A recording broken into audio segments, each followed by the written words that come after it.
भ्रष्टाचार विधायक को हटाना जरूरी है।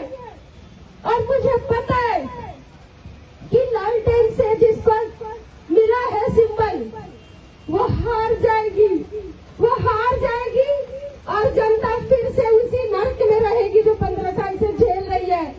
उसके जीतने का तो सवाल ही नहीं उठता, उसकी बात ही हम क्यों कर रहे हैं। अगर जीतना होता तो पूर्वे जी, उनके ससुर जी, वो 2010 का भी चुनाव जीतते ना, 2015 का भी चुनाव जीतते ना, लेकिन वो हारे।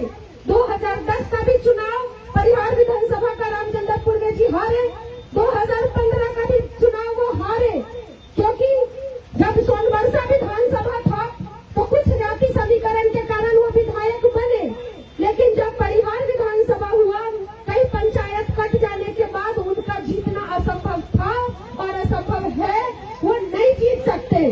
अगर वहां से कोई जीत सकता है बीजेपी के अलावा, तो वही जीत सकता है जो जातीय समीकरण की सीमा को तोड़ दिया हो और सबके दिलों में बसने का काम किया हो, बिना जाति पाति धर्म भेदभाव को देखे बिना एक होकर के परिहार के लिए खड़ी रही हो।